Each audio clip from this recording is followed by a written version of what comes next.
পদাবলীর বর্ষা অভিসার মহেন্দ্রর মনে পড়িল। অভিসারিকা বাহির হইয়াছে, যমুনার ওই তটপ্রান্তে সে একাকিনী আসিয়া দাঁড়াইয়েছে। পার হইবে কেমন করিয়া? ওগো পার করো গো, পার করো। মহেন্দ্রর বুকের মধ্যে এই ডাক আসিয়া পৌঁছেতেছে, ওগো পার করো। নদীর পরাপারে অন্ধকারে সেই অভিসারিণী বহু দূরে, তবু মহেন্দ্র তাহাকে স্পষ্ট দেখিতে পাইল। তাহার কাল নাই, তাহার বয়স নাই, সে চিরন্তন গোপবালা, কিন্তু তবু মহেন্দ্র তাহাকে চিনিল। সে এই বিনোদিনী।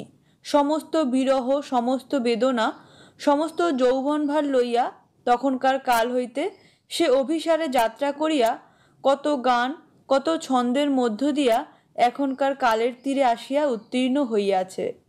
আজিকার এই জনহীন যমুনা তটে উপরিকার আকাশে তাহারই কণ্ঠস্বর শোনা যাইতেছে, ওগো পার করো গো। খেয়া নৌকার জন্য সে এই অন্ধকারে আর কতকাল এমন একলা দাঁড়াইয়া থাকিবে? ওগো পার করো। মেঘের এক প্রান্তে অপসারিত হইয়া কৃষ্ণপক্ষে তৃতীয়বার চাঁদ দেখা গেল। জ্যোৎস্নার মায়ামন্ত্রে সেই নদী ও নদী তীর, সেই আকাশ ও আকাশের সীমান্ত পৃথিবীর অনেক বাহিরে চলিয়া গেল। মর্তের কোনো বন্ধন রহিল না।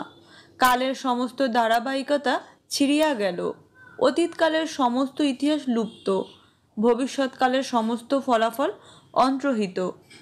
শুধু এই রজতধারা প্লাবিত বর্তমানটুকু যমুনা ও যমুনা তটের মধ্যে মহেন্দ্র ও বিনোদিনীকে লইয়া বিশ্ববিধানের বাহিরে চিরস্থায়ী। মহেন্দ্র মাতাল হইয়া উঠিল। বিনোদিনী যে তাহাকে প্রত্যাখ্যান করিবে, জ্যোৎস্না রাত্রির এই নির্জন স্বর্গখণ্ডকে লক্ষ্মীরূপে সম্পূর্ণ করিয়া তুলিবে না, ইহা সে কল্পনা করিতে পারিল না। তৎক্ষণাৎ উঠিয়া সে বিনোদিনীকে খুঁজিতে বাহিরের দিকে চলিয়া গেল। শয়নগৃহে আসিয়া দেখিল ঘরে ফুলের গন্ধে পূর্ণ। উন্মুক্ত জানলা দরজা দিয়া জ্যোৎস্না আলো শুভ্র বিছানার উপর আসিয়া পড়িয়াছে।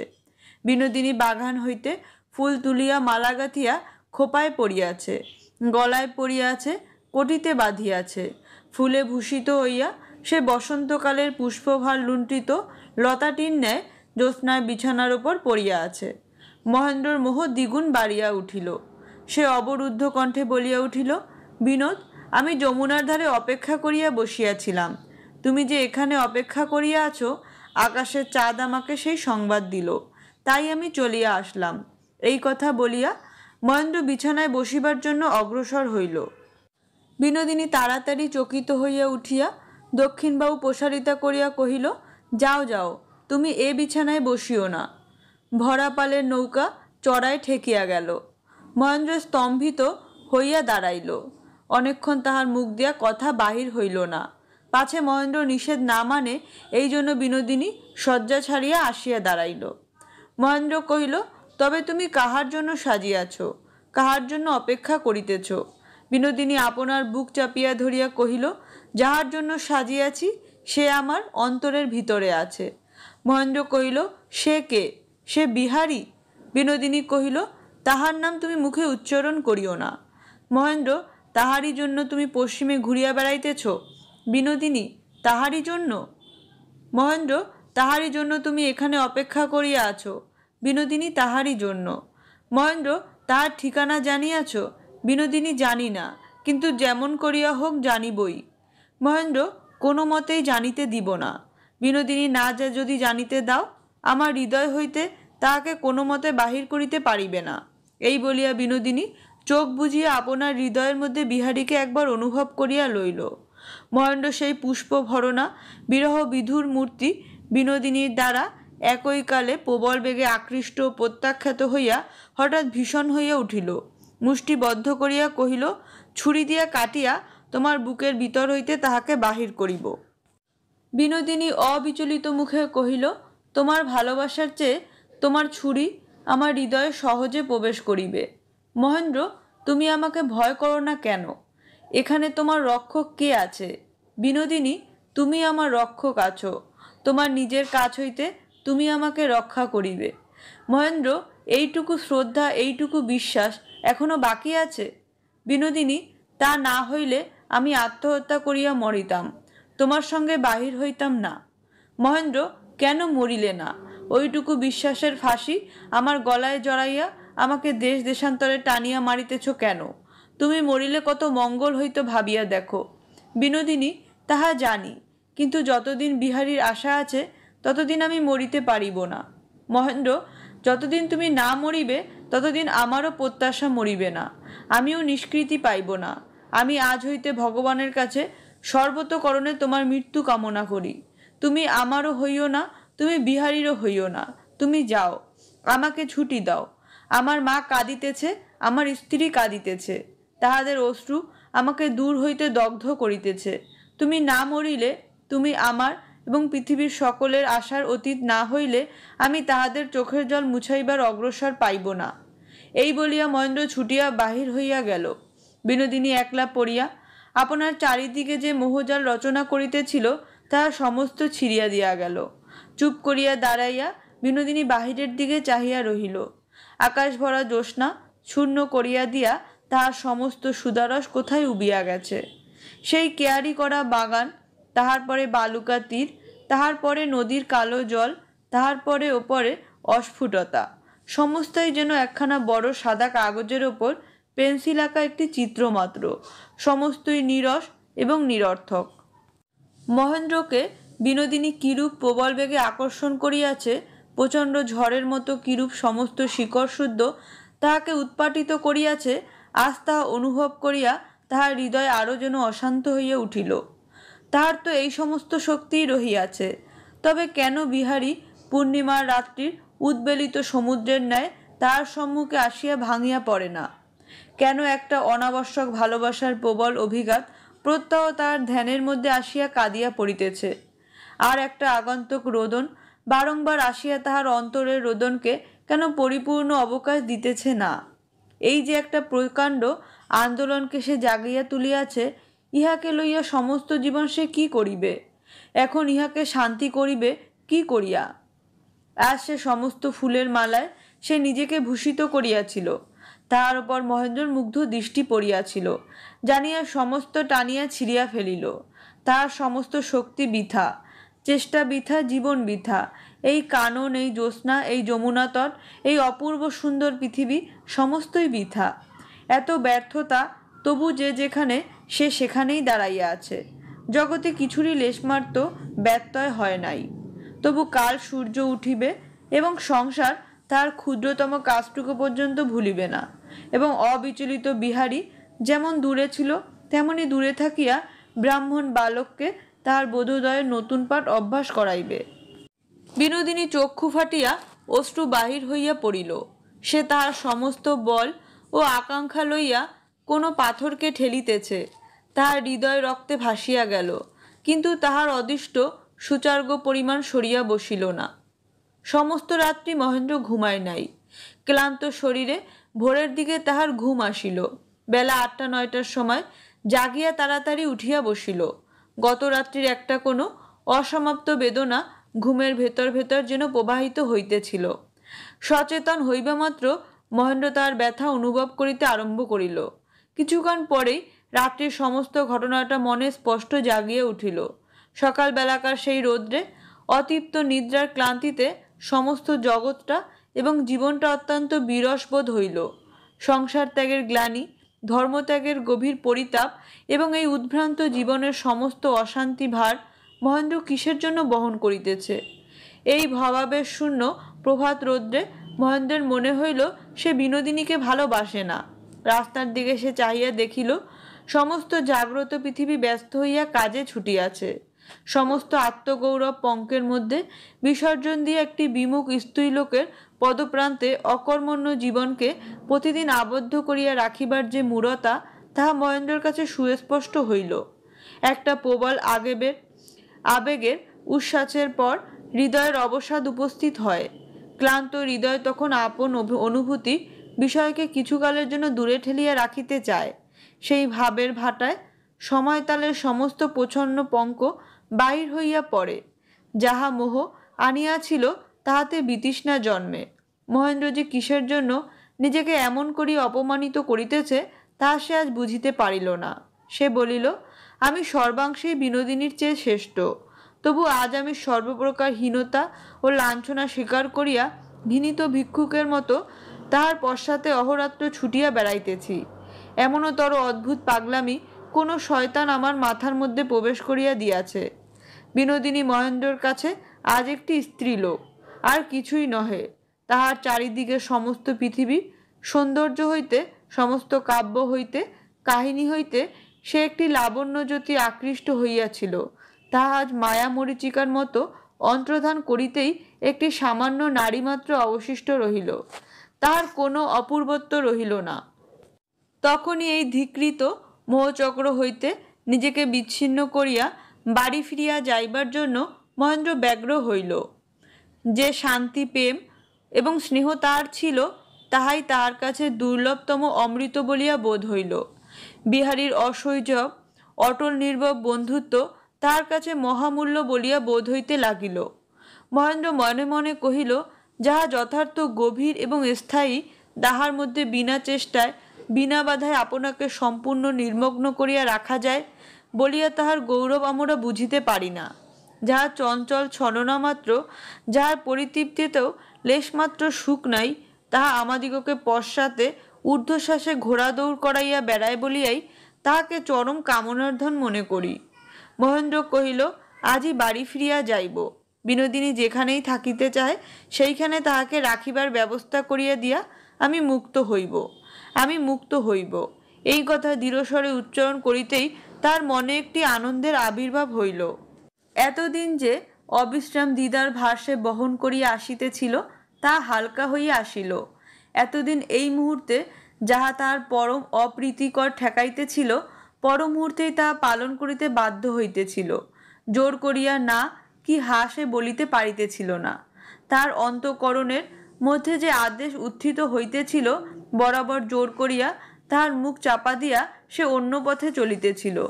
এখন সে যেমনই সবেগে বলিল, আমি মুক্তি লাভ করিব, অমনি তাহার দোলা পীড়িত হৃদয় আশ্রয় পাইয়া তাহাকে অভিনন্দন করিল। মহেন্দ্র তখনই শয্যা ত্যাগ করিয়া উঠিয়া মুখ ধুইয়া বিনোদিনীর সহিত দেখা করিতে গেল। গিয়া দেখিল তাহার দ্বার রুদ্ধ। দ্বারে আঘাত দিয়া কহিল, ঘুমাইতেছ কি? বিনোদিনী কহিল, না, তুমি এখন যাও। মহেন্দ্র কহিল, তোমার সঙ্গে বিশেষ কথা আছে, আমি বেশিক্ষণ থাকিব না। বিনোদিনী কহিল, কথা আর আমি শুনিতে পারি না, তুমি যাও, আমাকে আর বিরক্ত করিও না, আমাকে একলা থাকিতে দাও। অন্য কোনো সময় হলে এই প্রত্যাখ্যান মহেন্দ্রের আবেগ বাড়িয়া উঠিত, কিন্তু আজ তাহার অত্যন্ত ঘৃণাবোধ হইল। সে ভাবিল, এই সামান্য এক স্ত্রীলোকের কাছে আমি নিজেকে এতই হীন করিয়াছি যে আমাকে যখন তখন এমনতর অবজ্ঞাভরে দূর করিয়া দিবার অধিকার ইহার জন্মিয়াছে। সেই অধিকার ইহার স্বাভাবিক অধিকার নহে। আমি তাহা ইহাকে দিয়া ইহার গর্ব এমন অন্যায়রূপে বাড়াইয়া দিয়াছি। এই লাঞ্ছনার পরে মহেন্দ্র নিজের মধ্যে নিজের শ্রেষ্ঠত্ব অনুভব করিবার চেষ্টা করিল। সে কহিল, আমি জয়ী হইব, ইহার বন্ধন আমি ছেদন করিয়া দিয়া চলিয়া যাইব। আহারান্তে মহেন্দ্র টাকা উঠাইয়া আনিবার জন্য ব্যাংকে চলিয়া গেল। টাকা উঠাইয়া আসার জন্য ও মার জন্য কিছু ভালো নতুন জিনিস কিনিবে বলিয়া সে এলাহাবাদের দোকানে ঘুরিতে লাগিল। আবার একবার বিনোদিনীর দ্বারে আঘাত পড়িল।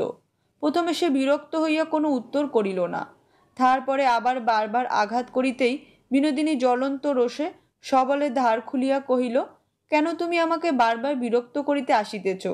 কথা শেষ না হইতেই বিনোদিনী দেখিল বিহারী দাঁড়াইয়া আছে।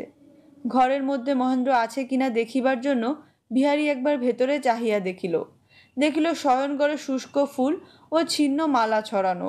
তাহার মনে নিমেষের মধ্যেই প্রবল বুকে বিমুখ হইয়া গেল। বিহারী যখন দূরে ছিল তখন বিনোদিনীর জীবনযাত্রার সম্বন্ধে কোনো সন্দেহজনক চিত্র যে তাহার মনে উদয় হয় নাই তাহা নহে, কিন্তু কল্পনার লীলা সে চিত্রকে ঢাকিয়াও একটি উজ্জ্বল মোহিনী ছবি দাঁড় করাইয়াছিল।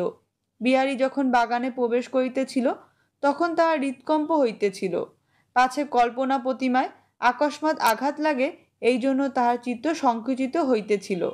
বিহারী বিনোদিনীর শয়নগৃহের দ্বারের সম্মুখে দাঁড়াইবা মাত্র সেই আঘাতটাই লাগিল।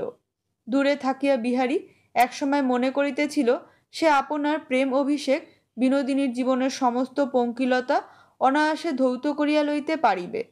কাছে আসিয়া দেখিল তাহা সহজ নহে। মনের মধ্যে করুণার বেদনা আসিল কই। হঠাৎ ঘৃণার তরঙ্গ উঠিয়া তাহাকে আবির্ভূত করিয়া দিল।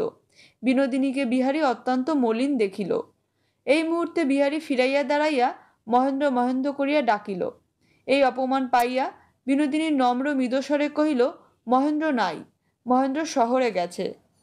বিহারী চলিয়া যাইতে উদ্যত হইলে বিনোদিনী কহিল, বিহারী ঠাকুরপো, তোমার পায়ে ধরি, একটুখানি তোমাকে বসিতে হইবে। বিহারী কোনো মিনতি শুনিবে না মনে করিয়াছিল। একেবারে এই ঘৃণার দৃশ্য হইতে এখনই নিজেকে দূরে লইয়া যাইবে স্থির করিয়াছিল। কিন্তু বিনোদিনীর করুণ অনুনয় স্বর শুনিবা মাত্র ক্ষণকালের জন্য তাহার পা যেন আর উঠিল না। বিনোদিনী কহিল, আজ যদি তুমি বিমুখ হইয়া এমন করিয়া চলিয়া যাও, তবে আমি তোমাকেই শপথ করিয়া বলিতেছি, আমি মরিব। বিহারী তখন ফিরিয়া দাঁড়াইয়া কহিল, বিনোদিনী, তোমার জীবনের সঙ্গে আমাকে তুমি জড়াইবার চেষ্টা করিতেছ কেন? আমি তোমার কি করিয়াছি? আমি তো কখনো তোমার পথে দাঁড়াই নাই, তোমার সুখ দুঃখে হস্তক্ষেপ করি নাই। বিনোদিনী কহিল, তুমি আমার কতখানি অধিকার করিয়াছ তাহা একবার তোমাকে জানাইয়াছি, তুমি বিশ্বাস করো নাই। তবু আজ আবার তোমার বিরাগের মুখে এই কথাই জানাইতেছি। তুমি তো আমাকে না বলিয়া জানাইবার, লজ্জা করিয়া জানাইবার সময় দাও নাই। তুমি আমাকে ঠেলিয়া ফেলিয়াছ। তবু আমি তোমারই পা ধরিয়া বলিতেছি, আমি তোমাকে। বিহারী বাধা দিয়া কহিল, সে কথা আর বলিও না, মুখে আনিও না, সে কথা বিশ্বাস করিবার জো নাই। বিনোদিনী, সে কথা ইতর লোকে বিশ্বাস করিতে পারে না, কিন্তু তুমি পারবে। সেজন্য একবার আমি তোমাকে বসিতে বলিতেছি। বিহারী, আমি বিশ্বাস করি বা না করি, তাহাতে কি আসে যায়? তোমার জীবন যেমন চলিতেছে তেমনই চলিবে তো। বিনোদিনী, আমি জানি তোমার ইহাতে কিছুই আসিবে যাইবে না। আমার ভাগ্য এমন যে তোমার সম্মান রক্ষা করিয়া তোমার পাশে দাঁড়াইবার আমার কোনো উপায় নাই। চিরকাল তোমা হইতে আমাকে দূরেই থাকিতে হইবে। আমার মন তোমার কাছে এই দাবিটুকু কেবল ছাড়িতে পারে না যে আমি যেখানে থাকি আমাকে একটু মাধুর্যের সঙ্গে ভাবিবে। আমি জানি আমার ওপরে তোমার অল্প একটু শ্রদ্ধা জন্মিয়াছিল, সেটুকু আমার একমাত্র সম্বল করিয়া রাখিব। সেই জন্য আমার সব কথা তোমাকে শুনিতে হইবে। আমি হাত জোর করিয়া বলিতেছি, ঠাকুরপো, একটুখানি বসো। আচ্ছা চলো, বলিয়া বিহারী এখান হইতে অন্যত্র কোথাও যাইতে উদ্যত হইল। বিনোদিনী কহিল, ঠাকুরপো, যাহা মনে করিতেছ তাহা নহে। এ ঘরে কোনো কলঙ্ক স্পর্শ করে নাই। তুমি এই ঘরে একদিন শয়ন করিয়াছিলে। এই ঘর তোমার জন্য উৎসর্গ করিয়া রাখিয়াছি। ওই ফুলগুলো তোমারই পূজা করিয়া আর শুকাইয়া পড়িয়া আছে। এই ঘরে তোমাকে বসিতে হইবে। শুনিয়া বিহারীর চিত্ত পুলকের সঞ্চার হইল। ঘরের মধ্যে সে প্রবেশ করিল। বিনোদিনী দুই হাত দিয়া তাহাকে খাট দেখাইয়া দিল। বিহারী খাটে গিয়া বসিল। বিনোদিনী ভূমিতলে তাহার পায়ের কাছে উপবেশন করিল।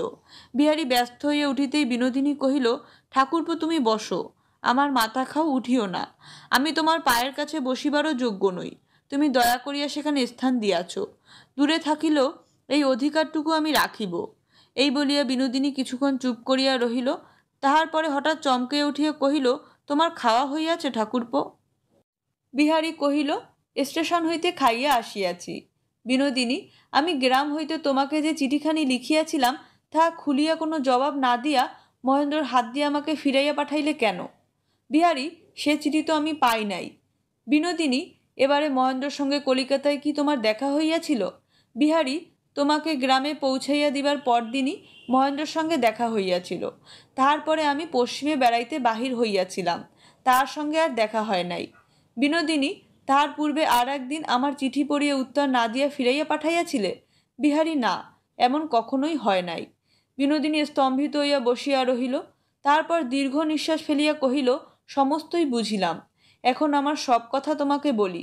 যদি বিশ্বাস করো তো ভাগ্য মানিব, যদি না করো তো তোমাকে দোষ দিব না। আমাকে বিশ্বাস করা কঠিন। বিহারীর হৃদয় তখন আর্দ্র হইয়া গেছে। এই ভক্তিভার নম্রা বিনোদিনী পূজাকে সে কোনো মতেই অপমান করিতে পারিল না। সে কহিল, বৌঠান, তোমাকে কোনো কথাই বলিতে হইবে না। কিছু না শুনিয়াই আমি তোমাকে বিশ্বাস করিতেছি। আমি তোমায় ঘৃণা করিতে পারি না। তুমি আর একটা কথাও বলিও না। শুনিয়া বিনোদিনী চোখ দিয়া জল পড়িতে লাগিল। সে বিহারীর পায়ের ধুলা মাথায় তুলিয়া লইল। কহিল, সব কথা না বলিলে আমি বাঁচিব না। একটু ধৈর্য ধরিয়া শুনিতে হইবে। তুমি আমাকে যে আদেশ করিয়াছিলে তাহাই আমি শিরোধার্য করিয়া লইলাম। যদিও তুমি আমাকে পত্রটুকু লেখো নাই, তবু আমি আমার সেই গ্রামের লোকের উপহাস নিন্দা সহ্য করিয়া জীবন কাটাইয়া দিতাম। তোমার স্নেহের পরিবর্তে তোমার শাসনই আমি গ্রহণ করিতাম, কিন্তু বিধাতা তাহাতে বিমুখ হইলেন। আমি যে পাপ জাগাইয়া তুলিয়াছি তাহা আমাকে নির্বাসনেও টিকিতে দিল না। মহেন্দ্র গ্রামে আসিয়া আমার ঘরের দ্বারে আসিয়া আমাকে সকলের সম্মুখে লাঞ্ছিত করিল। সে গ্রামে আর আমার স্থান হইল না। দ্বিতীয়বার তোমার আদেশের জন্য তোমাকে অনেক খুঁজিলাম, কোনো মতেই তোমাকে পাইলাম না। মহেন্দ্র আমায় খোলা চিঠি তোমার ঘর হইতে ফিরিয়া লইয়া আমাকে প্রতারণা করিল। বুঝিলাম তুমি আমাকে একেবারে পরিত্যাগ করিয়াছ। ইহার পরে আমি একেবারে নষ্ট হইতে পারিতাম, কিন্তু তোমার কি গুণ আছে তুমি দূরে থাকিয়াও রক্ষা করিতে পারো। তোমাকে মনে স্থান দিয়াছি বলিয়াই আমি পবিত্র হইয়াছি। একদিন তুমি আমাকে দূর করিয়া দিয়া নিজের যে পরিচয় দিয়াছ, তোমার সেই কঠিন পরিচয় কঠিন সোনার মতো, কঠিন মানিকের মতো আমার মনের মধ্যে রইয়াছে, আমাকে মহামূল্য করিয়াছে। দেব, এই তোমার চরণ ছুঁইয়া বলিতেছি, সে মূল্য নষ্ট হয় নাই। বিহারী চুপ করিয়া বসিয়া রহিল। বিনোদিনী আর কোনো কথা কহিল না। অপরাহ্নে আলোক প্রতিক্ষণে ম্লান হইয়া আসিতে লাগিল। এমন সময় মহেন্দ্র ঘরের দ্বারে আসিয়া বিহারীকে দেখিয়া চমকাইয়া উঠিল। বিনোদিনীর প্রতি তাহার যে একটি উদাসীন্য জন্মিতেছিল, ঈর্ষার তাড়নায় তাহা দূর হইবার উপক্রম হইল। বিনোদিনী বিহারীর পায়ের কাছে স্তব্ধ হইয়া বসিয়া আছে দেখিয়া প্রত্যাখ্যাত মহেন্দ্র গর্ভে আঘাত লাগিল। বিনোদিনীর সহিত বিহারীর চিঠিপত্র দ্বারা এই মিলন ঘটিয়াছে, ইহাতে তাহারা সন্দেহ রহিল না। এতদিন বিহারী বিমুখ হইয়াছিল, এখন সে যদি নিজে আসিয়া ধরা দেয়, তবে বিনোদিনীকে ঠেকাইবে কে? মহেন্দ্র বিনোদিনীকে ত্যাগ করিতে পারে, কিন্তু আর কাহারও হাতে ত্যাগ করিতে পারে না, তা আজ বিহারীকে দেখিয়া বুঝিতে পারিল। ব্যর্থ রোষে তীব্র বিদ্রুপের স্বরে মহেন্দ্র বিনোদিনীকে কহিল, এখন তবে রঙ্গভূমিতে মহেন্দ্রর প্রস্থান, বিহারীর প্রবেশ। দৃশ্যটি সুন্দর, হাততালি দিতে ইচ্ছা হইতেছে, কিন্তু আশা করি এই শেষ অঙ্ক, ইহার পরে আর কিছুই ভালো লাগিবে না। বিনোদিনীর মুখ রক্তিম হইয়া উঠিল। মহেন্দ্রের আশ্রয় লইতে যখন তাহাকে বাধ্য হইতে হইয়াছে, তখন এ অপমানের উত্তর তাহার আর কিছুই নাই। ব্যাকুল দৃষ্টিতে সে কেবল একবার বিহারীর মুখের দিকে চাহিল। বিহারী খাট হইতে উঠিল, অগ্রসর হইয়া কহিল, মহেন্দ্র, তুমি বিনোদিনীকে কাপুরুষের মতো অপমান করিও না। তোমার ভদ্রতা যদি তোমাকে নিষেধ না করে, তোমাকে নিষেধ করিবার অধিকার আমার আছে। মহেন্দ্র হাসিয়া কহিল, ইহারই মধ্যে অধিকার সাব্যস্ত হইয়া গেছে। আজ তোমার নতুন নামকরণ করা যাক, বিনোদ বিহারী। বিহারী অপমানের মাত্রা চড়িতে দেখিয়া মহেন্দ্রর হাত চাপিয়া ধরিল, কহিল, মহেন্দ্র, বিনোদিনীকে আমি বিবাহ করিব, তোমাকে জানাইলাম, অতএব এখন হইতে সংযতভাবে কথা কও। শুনিয়া মহেন্দ্র বিস্ময়ে নিস্তব্ধ হইয়া গেল এবং বিনোদিনী চমকাইয়া উঠিল। বুকের মধ্যে তাহার সমস্ত রক্ত তোলপাড় করিতে লাগিল।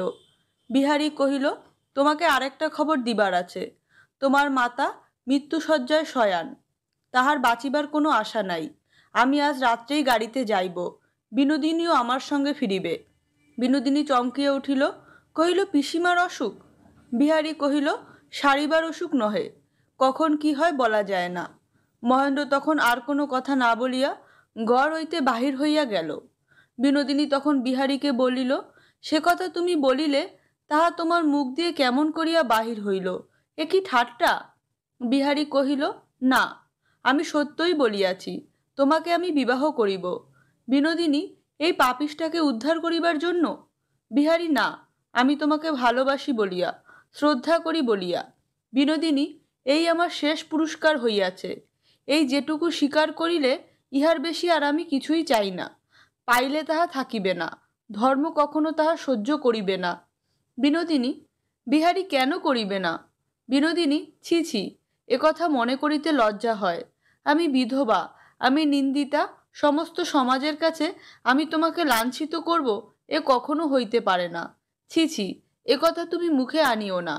বিহারী, তুমি আমাকে ত্যাগ করিবে? বিনোদিনী, ত্যাগ করিবার অধিকার আমার নাই। তুমি গোপনে অনেক অনেক ভালো করো। তোমার একটা কোনো ব্রতের একটা কিছু ভার আমার উপর সমর্পণ করিও, তাহাই বহন করিয়া আমি নিজেকে তোমার সেবিকা বলিয়া গণ্য করিব। কিন্তু ছি ছি, তুমি বিবাহ করিবে? তোমার ঐশ্বর্যে সব সম্ভব হইতে পারে, কিন্তু আমি যদি এ কাজ করি, তোমাকে সমাজে নষ্ট করি, তবে ইহজীবনে আমি আর মাথা তুলিতে পারিব না। বিহারী, কিন্তু বিনোদিনী, আমি তোমাকে ভালোবাসি। বিনোদিনী, সেই ভালোবাসার অধিকারে আমি আজ একটিমাত্র স্পর্ধা প্রকাশ করিব বলিয়া বিনোদিনী ভূমিষ্ঠ হইয়া বিহারীর পদাঙ্গুলি চুম্বন করিল। পায়ের কাছে বসিয়া কহিল, পরজন্মে তোমাকে পাইবার জন্য আমি তপস্যা করিব। এ জন্মে আমার আর কিছু আশা নাই, প্রাপ্য নাই। আমি অনেক দুঃখ দিয়াছি, অনেক দুঃখ পাইয়াছি, আমার অনেক শিক্ষা হইয়াছে। সে শিক্ষা যদি ভুলিতাম, তবে আমি তোমাকে হীন করিয়া আরও হীন হইতাম। কিন্তু তুমি উচ্চ আছো বলিয়াই আজ আমি আবার মাথা তুলিতে পারিয়াছি। এ আশ্রয় আমি ভূমিষ্যাৎ করিব না। বিহারী গম্ভীর মুখে চুপ করিয়া রহিল। বিনোদিনী হাত জোর করিয়া কহিল, ভুল করিও না। আমাকে বিবাহ করিলে তুমি সুখী হইবে না, তোমার গৌরব যাইবে, আমি সমস্ত গৌরব হারাইব। তুমি চিরদিন নির্লিপ্ত, প্রসন্ন। আজও তুমি তাই থাকো, আমি দূরে থাকিয়া তোমার কর্ম করি। তুমি প্রসন্ন হও, তুমি সুখী হও। মহেন্দ্র তাহার মাতার ঘরে প্রবেশ করিতে যাইতেছে, তখন আশা তাড়াতাড়ি বাহির হইয়া আসিয়া কহিল, এখন ও ঘরে যাইও না। মহেন্দ্র জিজ্ঞাসা করিল, কেন? আশা কহিল, ডাক্তার বলিয়াছে, হঠাৎ মার মনে সুখের হোক দুঃখের হোক একটা কোনো আঘাত লাগিলেই বিপদ ঘটিতে পারে। মহেন্দ্র কহিল, আমি একবার আস্তে আস্তে তাহার মাথার শিয়রের কাছে গিয়া দেখিয়া আসি গো, তিনি টের পাইবেন না। আশা কহিল, তিনি অতি অল্প শব্দেই চমকিয়া উঠিতেছেন, তুমি ঘরে ঢুকলেই তিনি টের পাইবেন। মহেন্দ্র, তবে এখন তুমি কি করিতে চাও? আশা, আগে বিহারী ঠাকুরপো আসিয়া একবার দেখিয়া যান, তিনি যেরূপ পরামর্শ দেবেন তাহাই করিব। বলিতে বলিতে বিহারী আসিয়া পড়িল। আশা তাহাকে ডাকিয়া পাঠাইয়াছিল। বিহারী, বৌঠান ডাকিয়াছ? মা ভালো আছেন তো? আশা বিহারীকে দেখিয়া যেন নির্ভর পাইল। কহিল, তুমি যাওয়ার পর হইতে মা যেন আরো চঞ্চল হইয়া উঠিয়াছেন। প্রথম দিন তোমাকে না দেখিয়া আমাকে জিজ্ঞাসা করিলেন বিহারী কোথায় গেল। আমি বলিলাম, তিনি বিশেষ কাজে গেছেন, বৃহস্পতিবারের মধ্যে ফিরিবার কথা আছে। তাহার পর হইতে তিনি থাকিয়া থাকিয়া চমকিয়া উঠিতেছেন, মুখে কিছুই বলেন না, কিন্তু ভেতরে ভেতরে যেন কাহার অপেক্ষা করিতেছেন। কাল তোমার টেলিগ্রাফ পাইয়া জানাইলাম আজ তুমি আসিবে। শুনিয়া তিনি আজ তোমার জন্য বিশেষ করিয়া খাবার আয়োজন করিতে বলিয়াছেন। তুমি যাহা যাহা ভালোবাসো সমস্ত আনিতে দিয়াছেন। সম্মুখের বারান্দায় রাধিবার আয়োজন করাইয়াছেন। তিনি ঘর হইতে দেখাইয়া দিবেন। ডাক্তারের নিষেধ কিছুতেই শুনিলেন না। আমাকে এই খানিকক্ষণ হইল ডাকিয়া বলিয়া দিলেন, বৌমা তুমি নিজে হাতে সমস্ত রাঁধিবে, আমি আজ সামনে বসাইয়া বিহারীকে খাওয়াইব। শুনিয়া বিহারীর চোখ ছলছল করিয়া আসিল। জিজ্ঞাসা করিল, মা আছেন কেমন? আশা কহিল, তুমি একবার নিজে দেখিবে এসো, আমার তো বোধহয় ব্যামো আরও বাড়িয়াছে। তখন বিহারী ঘরে প্রবেশ করিল। মহেন্দ্র বাহিরে দাঁড়াইয়া আশ্চর্য হইয়া গেল। আশা বাড়ির কর্তৃত্ব অনায়াসে গ্রহণ করিয়াছে। সে মহেন্দ্রকে কেমন সহজে ঘরে ঢুকিতে নিষেধ করিল, না করিল সংকোচ, না করিল অভিমান। মহেন্দ্রর বল আজ কতখানি কমিয়া গেছে। সে অপরাধী, সে বাহিরে চুপ করিয়া দাঁড়াইয়া রহিল, মার ঘরেও ঢুকিতে পারিল না। তাহার পর ইহাও আশ্চর্য, বিহারীর সঙ্গে আশা কেমন অকুণ্ঠিতভাবে কথাবার্তা কহিল, সমস্ত পরামর্শ তাহারই সঙ্গে। সেই আর সংসারে একমাত্র রক্ষক, সকলের সুহৃদ। তাহার গতিবিধি সর্বত্র, তাহার উপদেশই সমস্ত চলিতেছে। মহেন্দ্র কিছুদিনের জন্য যে জায়গাটি ছাড়িয়া চলিয়া গেছে, ফিরিয়া আসিয়া দেখিল সে জায়গা ঠিক আর তেমনটি নাই। বিহারী ঘরে ঢুকিতেই রাজলক্ষ্মী তার করুণ চক্ষু তাহার মুখের দিকে ফিরিয়া কহিল, বিহারী ফিরিয়াছিস? বিহারী কহিল, হা মা, ফিরিয়া আসিলাম। রাজলক্ষ্মী কহিলেন, তোর কাজ শেষ হইয়া গেছে? বলিয়া তাহার মুখের দিকে একাগ্র দৃষ্টিতে চাহিলেন। বিহারী প্রফুল্ল মুখে, হা মা, কাজ সুসম্পন্ন হইয়াছে, এখন আমার আর কোনো ভাবনা নাই বলিয়া একবার বাহিরের দিকে চাহিল। রাজলক্ষ্মী, আজ বৌমা তোমার নিজের জন্য হাতে রাঁধিবেন, আমি এখান হইতে দেখাইয়া দিব। ডাক্তার বারণ করে, কিন্তু আর বারণ কিসের জন্য বাছা? আমি কি একবার তোদের খাওয়াইয়া দেখিয়া যাইব না? বিহারী কহিল, ডাক্তারের বারণ করিবার তো কোনো হেতু দেখি না। মা, তুমি না দেখাইয়া দিলে চলিবে কেন? ছেলেবেলা হইতে তোমার হাতের রান্নাই আমরা ভালোবাসিতে শিখিয়াছি। মহিন্দার তো পশ্চিমের ডাল রুটি খাইয়া অরুচি ধরিয়া গেছে, আর সে তোমার মাছের ঝোল পাইলে বাঁচিয়া যাইবে। আজ আমরা দুই ভাই ছেলেবেলাকার মতো রেশারেশি করিয়া খাইব। তোমার বৌমার অন্নে কুলাইতে পারিলে হয়। যদিচ রাজলক্ষ্মী বুঝিয়াছিল বিহারী মহেন্দ্রকে সঙ্গে করিয়া আনিয়াছে, তবু তাহার নাম শুনিতেই তাহার হৃদয় স্পন্দিত হইয়া নিঃশ্বাস ক্ষণকালের জন্য কঠিন হইয়া উঠিল। সে ভাবটা কাটিয়া গেলে বিহারী কহিল, পশ্চিমে গিয়া মহিন্দার শরীর অনেকটা ভালো হইয়াছে। আজ পথের অনিয়মে সে একটু মিলান আছে, স্নানাহার করিলেই শুধরাইয়া উঠিবে। রাজলক্ষ্মী তবু মহেন্দ্রের কথা কিছু বলিলেন না। তখন বিহারী কহিল, মা, মহিন্দা বাহিরে দাঁড়াইয়া আছে, তুমি না ডাকিলে সে আসিতে পারিতেছে না। রাজলক্ষ্মী কিছু না বলিয়া দরজার দিকে চাহিলেন। চাইতেই বিহারী ডাকিল, মহিন্দা এসো। মহেন্দ্র ধীরে ধীরে ঘরে প্রবেশ করিল। পাছে হৃৎপিণ্ড হঠাৎ স্তব্ধ হইয়া যায়, এই ভয়ে রাজলক্ষ্মী মহেন্দ্রের মুখের দিকে তখনও চাহিতে পারিলেন না। চক্ষু অর্ধ নির্মিলিত করিলেন। মহেন্দ্র বিছানার দিকে দৃষ্টিপাত করিয়া চমকিয়া উঠিল। তাহাকে কে যেন মারিল। মহেন্দ্র মাতার পায়ের কাছে মাথা রাখিয়া পা ধরিয়া পড়িয়া রহিল। বক্ষের স্পন্দনে রাজলক্ষ্মীর সমস্ত শরীর কাঁপিয়া কাঁপিয়া উঠিল। কিছুক্ষণ পরে অন্নপূর্ণা ধীরে ধীরে কহিলেন, দিদি, মহিনকে তুমি উঠিতে বলো, না হলে ও উঠিবে না। রাজলক্ষ্মী কষ্টে বাক্য স্ফুরণ করিয়া কহিলেন, মহিন ওঠ। মহিনের নাম উচ্চারণ মাত্র অনেক দিন পরে তাহার চোখ দিয়া ঝরঝর করিয়া জল পড়িতে লাগিল। সেই অশ্রু পড়িয়া তাহার হৃদয়ের বেদনা লঘু হইয়া আসিল। তখন মহেন্দ্র উঠিয়া মাটিতে হাঁটু গাড়িয়া খাটের উপর বুক দিয়া তাহার মার পাশে আসিয়া বসিল। রাজলক্ষ্মী কষ্টে পাশ ফিরিয়া দুই হাতে মহেন্দ্রের মাথা লইয়া তাহার মস্তক আঘ্রাণ করিলেন, তাহার ললাটে চুম্বন করিলেন।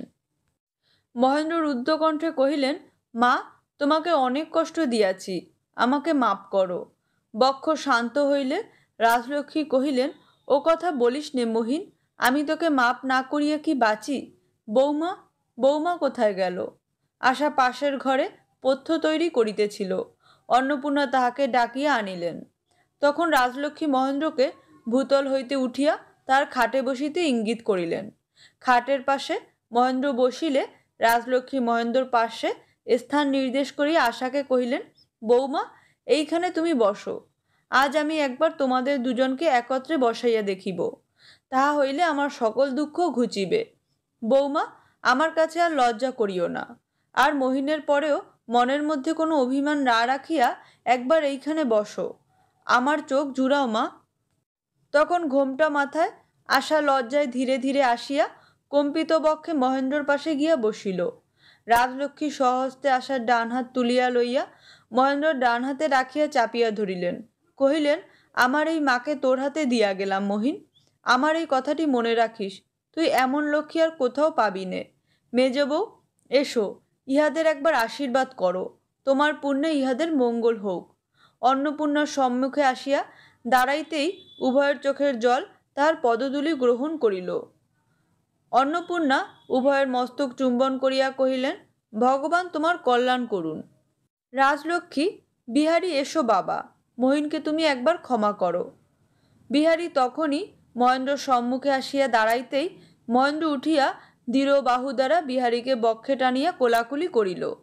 রাজলক্ষ্মী কহিলেন, মহিন, আমি তোকে এই আশীর্বাদ করি, শিশুকাল হইতে বিহারী তোর যেমন বন্ধু ছিল, চিরকাল তেমনি বন্ধু থাক। ইহার চেয়ে তোর সৌভাগ্য আর কিছু হইতে পারে না। এই বলিয়া রাজলক্ষ্মী অত্যন্ত ক্লান্ত হইয়া নিস্তব্ধ হইলেন। বিহারী একাট উত্তেজক ওষুধ তাহার মুখের কাছে আনিয়া ধরিতেই রাজলক্ষ্মী হাত সরাইয়া দিয়া কহিলেন, আর ওষুধ না বাবা, এখন আমি ভগবানকে স্মরণ করি, তিনি আমাকে আমার সমস্ত সংসার দাহের শেষ ওষুধ দিবেন। মহিন, তোরা একটুখানি বিশ্রাম করগে। বৌমা, এইবার রান্না চড়িয়ে দাও। সন্ধ্যাবেলায় বিহারী এবং মহেন্দ্র রাজলক্ষ্মীর বিছানার সম্মুখে নিচে পাত পাড়িয়া খাইতে বসিল। আশার ওপর রাজলক্ষ্মী পরিবেশনের ভার দিয়াছিলেন। সে পরিবেশন করিতে লাগিল। মহেন্দ্রর বক্ষের মধ্যে অশ্রু উদ্বেলিত হইয়া উঠিতেছিল, তাহার মুখে অন্ন উঠিতেছিল না। রাজলক্ষ্মী তাহাকে বারবার বলিতে লাগিলেন, মহিন, তুই কিছুই খাইতেছিস না কেন? ভালো করিয়া খা, আমি দেখি। বিহারী কহিল, জানোই তো মা, মহিন্দা চিরকাল ওই রকম, কিছুই খাইতে পারে না। বৌঠান, ওই ঘণ্টটা আমাকে আরেকটু দিতে হইবে, বড় চমৎকার হইয়াছে। রাজলক্ষ্মী খুশি হইয়া ঈষৎ হাসিয়া কহিলেন, আমি জানি, বিহারী ওই ঘণ্টটা ভালোবাসে। বৌমা, ওটুকুতে কি হইবে, আরও একটু বেশি করিয়া দাও। বিহারী কহিল, তোমার এই বউটা বড় কৃপণ, হাত দিয়া কিছু গলে না। রাজলক্ষ্মী হাসিয়া কহিলেন, দেখো তো বৌমা, বিহারী তোমারই নুন খাইয়া তোমারই নিন্দা করিতেছে। আশা বিহারীর পাতে একরাশ ঘণ্ট দিয়া গেল। বিহারী কহিল, হায় হায়, ঘণ্ট দিয়েই আমার পেট ভরাইবে দেখিতেছি, আর ভালো ভালো জিনিস সমস্তই মহিন্দার পাতে পড়িবে। আশা ফিসফিস করিয়া বলিয়া গেল, নিন্দুকের মুখ কিছুতেই বন্ধ হয় না। বিহারী মৃদুস্বরে কহিল, মিষ্টান্ন দিয়া পরীক্ষা করিয়া দেখো বন্ধ হয় কি না। দুই বন্ধুর আহার হইয়া গেলে রাজলক্ষ্মী অত্যন্ত তৃপ্তবোধ করিলেন। কহিলেন, বৌমা, তুমি শীঘ্র খাইয়া এসো। রাজলক্ষ্মীর আদেশে আশা খাইতে গেলে তিনি মহেন্দ্রকে কহিলেন, মহিন, তুই শুইতে যা। মহেন্দ্র কহিল, এখনই শুইতে যাইব কেন? মহেন্দ্র রাতে মাতার সেবা করিবে স্থির করিয়াছিল। রাজলক্ষ্মী কোনো মতেই তাহা ঘটিতে দিলেন না। কহিলেন, তুই শ্রান্ত আসিস মহিন, তুই শুইতে যা। আশা আহার করিয়া পাখা লইয়া রাজলক্ষ্মী শিয়রের কাছে আসিয়া বসিবার উপক্রম করিলে তিনি চুপি চুপি তাহাকে বলিলেন, বৌমা, মহেন্দ্রর বিছানা ঠিক হইয়াছে কিনা দেখো গে, সে একলা আছে। আশা লজ্জায় মরিয়া গিয়া কোনো মতে ঘর হইতে বাহির হইয়া গেল। ঘরে কেবল বিহারী এবং অন্নপূর্ণা রহিলেন। তখন রাজলক্ষ্মী কহিলেন, বিহারী, তোকে একটা কথা জিজ্ঞাসা করি, বিনোদিনীর কি হইল বলতে পারিস? সে এখন কোথায়?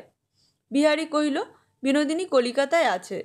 রাজলক্ষ্মী নীরব দৃষ্টিতে বিহারীকে প্রশ্ন করিলেন। বিহারী তাহা বুঝিল। কহিল, বিনোদিনীর জন্য তুমি আর কিছুমাত্র ভয় করিও না মা। রাজলক্ষ্মী কহিলেন, সে আমাকে অনেক দুঃখ দিয়াছে বিহারী, তবু তাহাকে আমি মনে মনে ভালোবাসি। বিহারী কহিল, সেও তোমাকে মনে মনে ভালোবাসে মা। রাজলক্ষ্মী, আমারও তাই বোধ হয় বিহারী, দোষগুণ সকলেরই আছে, কিন্তু সে আমাকে ভালোবাসিত, তেমন সেবা কেউ ছল করিয়া করিতে পারে না। বিহারী কহিল, তোমার সেবা করিবার জন্য সে ব্যাকুল হইয়া আছে।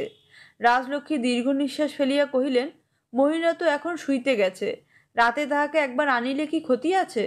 বিহারী কহিল, মা, সে তো এই বাড়ির বাহির ঘরে লুকাইয়া বসিয়া আছে, তাহাকে আর সমস্ত দিন জলবিন্দু পর্যন্ত মুখে দেওয়াইতে পারি নাই। সে পণ করিয়াছে, যতক্ষণ তুমি তাহাকে ডাকাইয়া না মাপ করিবে ততক্ষণ সে জলস্পর্শ করিবে না। রাজলক্ষ্মী ব্যস্ত হইয়া কহিলেন, সমস্ত দিন উপবাস করিয়া আছে? আহা, তাহাকে ডাক ডাক। বিনোদিনী ধীরে ধীরে রাজলক্ষ্মীর ঘরে প্রবেশ করিতেই তিনি বলিয়া উঠিলেন, ছি ছি বউ, তুমি করিয়াছ কি? আর সমস্ত দিন উপোস করিয়া আছো? যাও যাও, আগে খাইয়া লও, তাহার পরে কথা হইবে। বিনোদিনী রাজলক্ষ্মীর পায়ের ধুলা লইয়া প্রণাম করিয়া কহিল, আগে তুমি পাপিষ্টাকে মাপ করো পিসিমা, তবে আমি খাইব। রাজলক্ষ্মী, মাপ করিয়াছি বাছা, মাপ করিয়াছি, আমার এখন কাহারও ওপর আর রাগ নাই। বিনোদিনীর ডান হাত ধরিয়া তিনি কহিলেন, বউ, তোমা হইতে কাহারও মন্দ হোক, তুমি ভালো থাকো। বউ, তোমা হইতে কাহারও মন্দ না হোক, তুমি ভালো থাকো। বিনোদিনী, তোমার আশীর্বাদ মিথ্যা হইবে না পিসিমা, আমি তোমার পা ছুঁইয়া বলিতেছি, আমা হইতে এ সংসারের মন্দ হইবে না। অন্নপূর্ণাকে বিনোদিনী ভূমিষ্ঠ হইয়া প্রণাম করিয়া খাইতে গেল। খাইয়া আসিলে পর রাজলক্ষ্মী তাহার দিকে চাহিয়া কহিলেন, বউ, এখন তবে তুমি চলিলে? বিনোদিনী, পিসিমা, আমি তোমার সেবা করিব, ঈশ্বর সাক্ষী, আমা হইতে তুমি কোনো অনিষ্ট আশঙ্কা করিও না। রাজলক্ষ্মী বিহারীর মুখের দিকে চাহিলেন। বিহারী একটু চিন্তা করিয়া কহিলেন, বৌঠান, থাকুন মা, তাহাতে ক্ষতি হইবে না। রাত্রে বিহারী, বিনোদিনী এবং অন্নপূর্ণা তিনজনে মিলিয়া রাজলক্ষ্মী শুশ্রূষা করিলেন। এদিন আশা সমস্ত রাত্রি রাজলক্ষ্মীর ঘরে আসে নাই বলিয়া লজ্জায় অত্যন্ত প্রাতসে উঠিয়াছে। মহেন্দ্রকে বিছানায় সুপ্ত অবস্থায় রাখিয়া তাড়াতাড়ি মুখ ধুইয়া কাপড় ছাড়িয়া প্রস্তুত হইয়া আসিল। তখনও অন্ধকারে একেবারে যায় নাই। রাজলক্ষ্মী দ্বারের কাছে আসিয়া যা দেখিল তাহাতে আশা অবাক হইয়া গেল। ভাবিল, এ কি স্বপ্ন? বিনোদিনী একটা স্পিরিট ল্যাম্প জ্বালিয়া জল গরম করিতেছে। বিহারী রাতে ঘুমাইতে পায় নাই, তাহার জন্য চা তৈরি হইবে। আশাকে দেখিয়া বিনোদিনী উঠিয়া দাঁড়াইল। কহিল, আজ আমি আমার সমস্ত অপরাধ লইয়া তোমার আশ্রয় গ্রহণ করিলাম, আর কেউ আমাকে দূর করিতে পারিবে না, কিন্তু তুমি যদি বলো যাও, তো আমাকে এখনই যাইতে হইবে। আশা কোনো উত্তর করিতে পারিল না। তাহার মন কি বলিতেছে তাও সে যেন ভালো করিয়া বুঝিতে পারিল না, অভিভূত হইয়া রহিল। বিনোদিনী কহিল, আমাকে কোনোদিন তুমি মাপ করিতে পারিবে না, সে চেষ্টাও করিও না, কিন্তু আমাকে আর ভয় করিও না, যে কয়দিন পিসিমার দরকার হইবে সেই কটা দিন আমাকে একটুখানি কাজ করিতে দাও, তারপর আমি চলিয়া যাইব।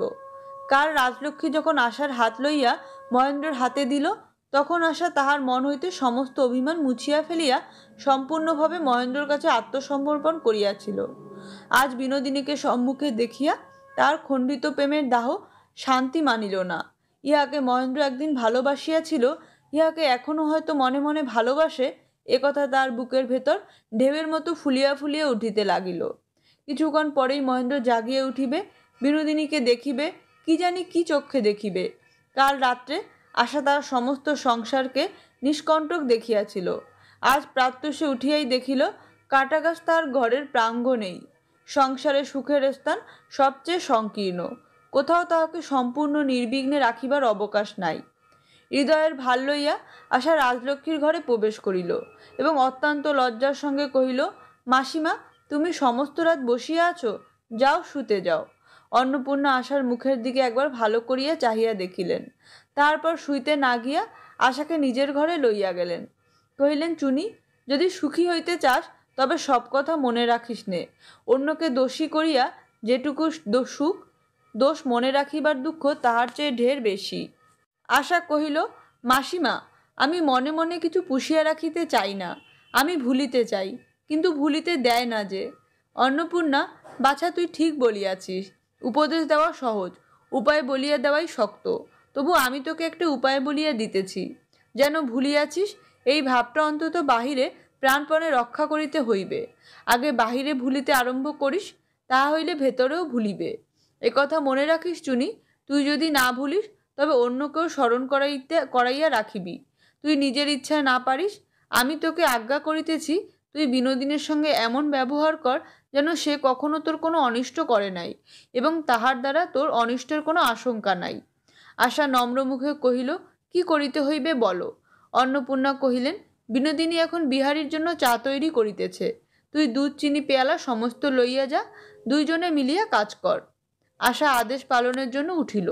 অন্নপূর্ণা কহিল, এটা সহজ, কিন্তু আরও একটি কথা আছে, সেটা আরও শক্ত, সেইটে তোকে পালন করিতেই হইবে। মাঝে মাঝে মহেন্দ্রের সঙ্গে বিনোদিনীর দেখা হইবেই, তখন তোর মনে কি হইবে তাহা আমি জানি।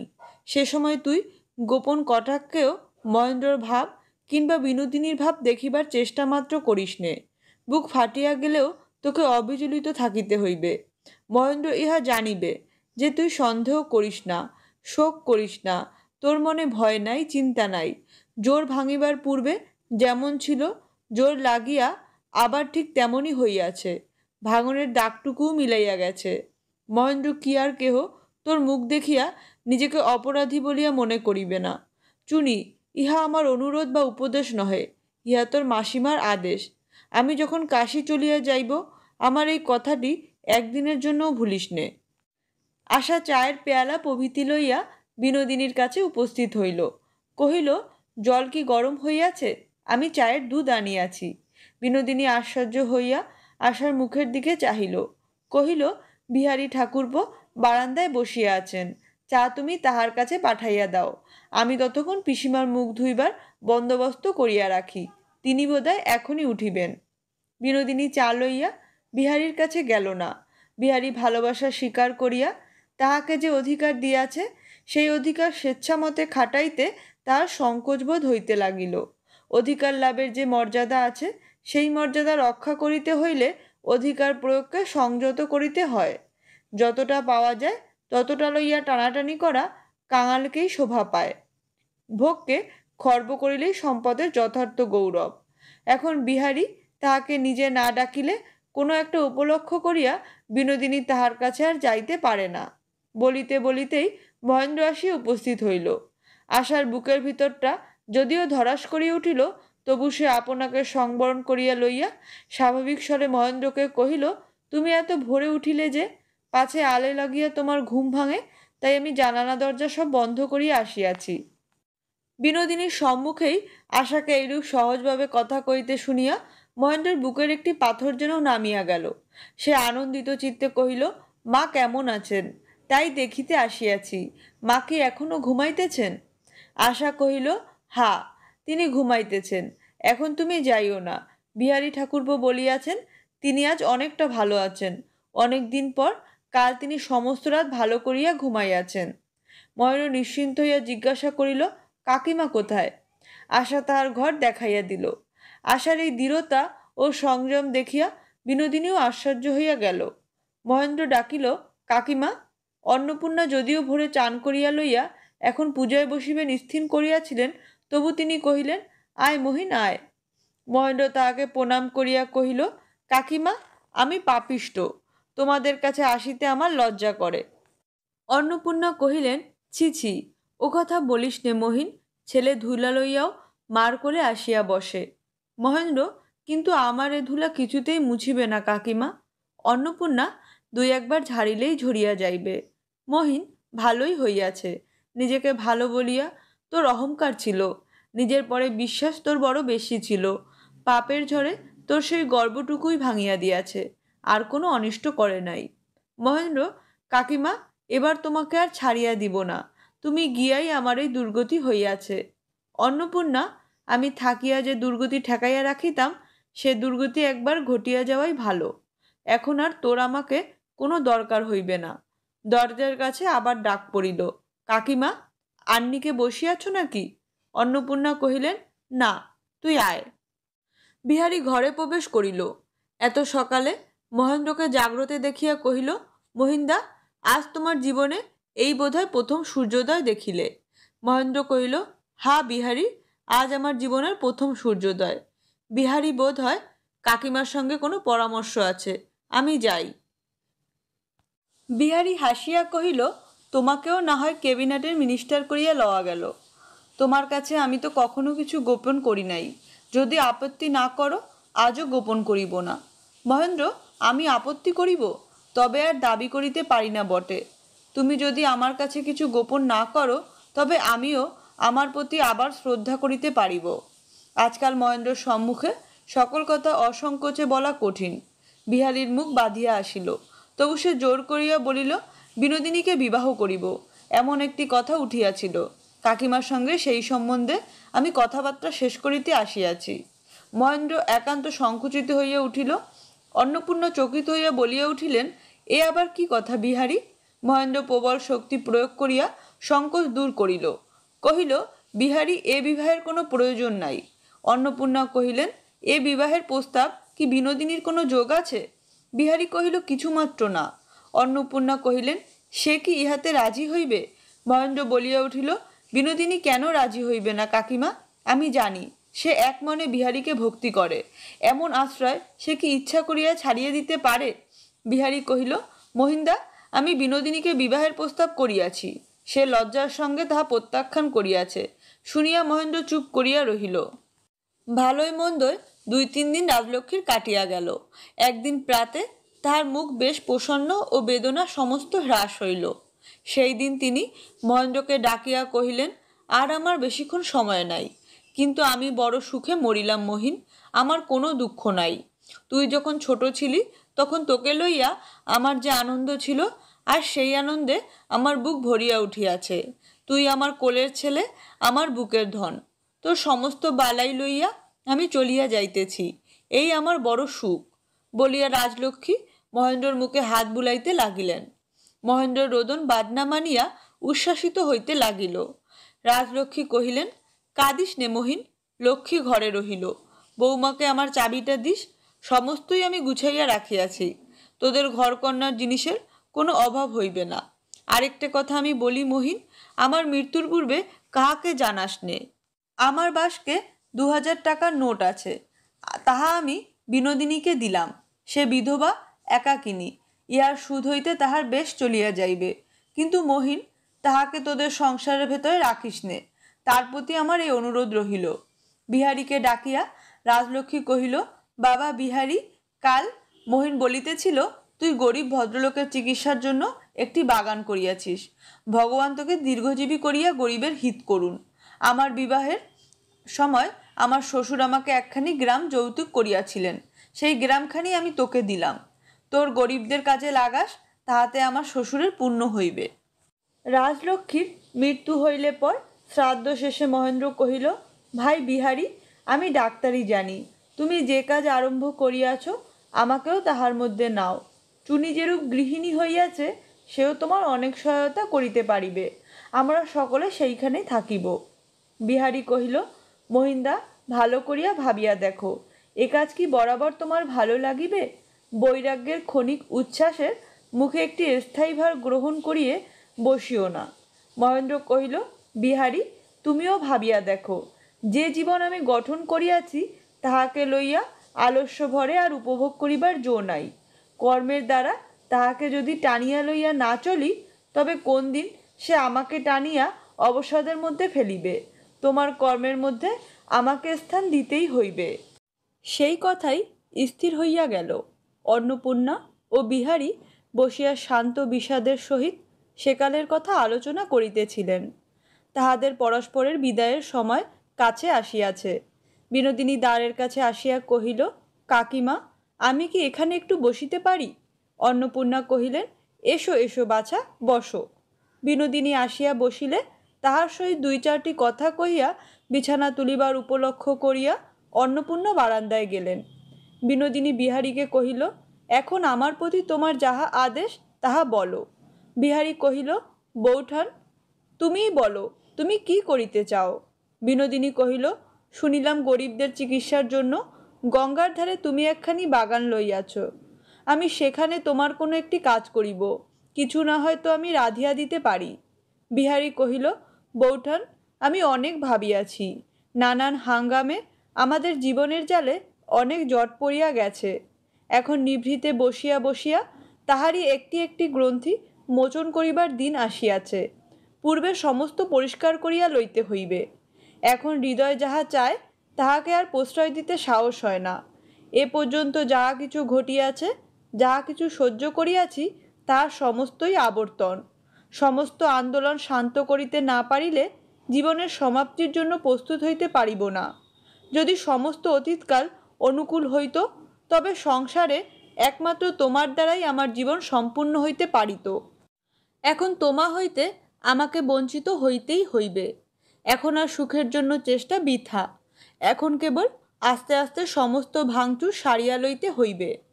এই সময় অন্নপূর্ণা ঘরে ঢুকিতেই বিনোদিনী কহিল, মা, আমাকে তোমার পায়ে স্থান দিতে হইবে। পাপিষ্ঠা বলিয়া আমাকে তুমি ঠেলিও না। অন্নপূর্ণা কহিলেন, মা, চলো, আমার সঙ্গেই চলো। অন্নপূর্ণা ও বিনোদিনীর কাশীতে যাইবার দিন কোনো সুযোগে বিহারী বিরলে বিনোদিনীর সহিত দেখা করিল। কহিল, বৌঠান, তোমার একটা কিছু চিহ্ন আমি কাছে রাখিতে চাই। বিনোদিনী কহিল, আমার এমন কি আছে যাহা চিহ্নের মতো কাছে রাখিতে পারো? বিহারী লজ্জা ও সংকোচের সহিত কহিল, ইংরেজের একটি প্রথা আছে, প্রিয়জনের একগুচ্ছ চুল স্মরণের জন্য রাখিয়া দেয়। যদি তুমি— বিনোদিনী, ছিছি, কি ঘৃণা! আমার চুল লইয়া কি করিবে? সেই অসুচির মৃতবস্ত্র আমার এমন কিছুই নহে যাহা আমি তোমাকে দিতে পারি। আমি হতভাগিনী, তোমার কাজে থাকিতে পারিব না। আমি এমন একটা কিছু দিতে চাই যাহা আমার হইয়া তোমার কাজ করিবে। বলো, তুমি লইবে? বিহারী কহিল, লইব। তখন বিনোদিনী তাহার অঞ্চলের প্রান্ত খুলিয়া 1000 টাকার দুখানি নোট বিহারীর হাতে দিল। বিহারী সুগভীর আবেগের সহিত স্থির দৃষ্টিতে বিনোদিনীর মুখের দিকে চাহিয়া রহিল। খানিক বাদে বিহারী কহিল, আমি কি তোমাকে কিছু দিতে পারিব না? বিনোদিনী কহিল, তোমার চিহ্ন আমার কাছে আছে, তাহা আমার অঙ্গের ভূষণ, তাহা কেহ কাড়িতে পারিবে না। আমার আর কিচ্ছু দরকার নাই বলিয়া সে নিজের হাতে সেই কাটা দাগ দেখাইল। বিহারী আশ্চর্য হইয়া রহিল। বিনোদিনী কহিল, তুমি জানো না, এ তোমারই আঘাত, এবং এ আঘাত তোমারই উপযুক্ত। ইহা এখন তুমি ফিরাইতে পারো না। মাসিমার উপদেশ সত্ত্বেও আশা বিনোদিনীর সম্বন্ধে মনকে নিষ্কণ্টক করিতে পারে নাই। রাজলক্ষ্মীর সেবায় দুইজন একত্রে কাজ করিয়াছে, কিন্তু আশা যখনই বিনোদিনীকে দেখিয়াছে তখনই তাহার বুকের মধ্যে ব্যথা লাগিয়াছে। মুখ দিয়া সহজে কথা বাহির হয় নাই, এবং হাসিবার চেষ্টা তাহাকে পীড়ন করিয়াছে। বিনোদিনীর নিকট হইতে সামান্য কোনো সেবা গ্রহণ করিতেও তাহার সমস্ত চিত্ত বিমুখ হইয়াছে। বিনোদিনী সাজা পান অনেক সময় শিষ্টতার খাতিরে তাহাকে গ্রহণ করিতে হইয়াছে, কিন্তু আড়ালে তাহা ফেলিয়া দিয়াছে। কিন্তু আজ যখন বিদায়কাল উপস্থিত হইল, মাসিমার সংসার হইতে দ্বিতীয়বার চলিয়া যাইতেছেন বলিয়া আশার হৃদয় যখন অশ্রুজলে আর্দ্র হইয়া গেল, তখন সেই সঙ্গে বিনোদিনীর প্রতি তাহার করুণার উদয় হইল। যে একবার চলিয়া যাইতেছে তাহাকে মাপ করিতে পারে না এমন কঠিন মন অল্পই আছে। আশা জানিত বিনোদিনী মহেন্দ্রকে ভালোবাসে। মহেন্দ্রকে ভালো না বাসিবেই বা কেন? মহেন্দ্রকে ভালোবাসা যে কিরূপ অনিবার্য আশা তাহার নিজের হৃদয়ের ভিতর হইতেই জানে। নিজের ভালোবাসার সেই বেদনায় বিনোদিনীর প্রতি আজ তাহার বড় দয়া হইল। বিনোদিনী মহেন্দ্রকে চিরদিনের জন্য ছাড়িয়া যাইতেছে। তাহার সেই দুর্বিষহ দুঃখ তাহা আশা অতি বড় শত্রুর জন্য কামনা করিতে পারে না।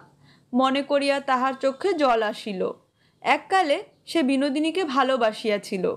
সেই ভালোবাসা তাহাকে স্পর্শ করিল।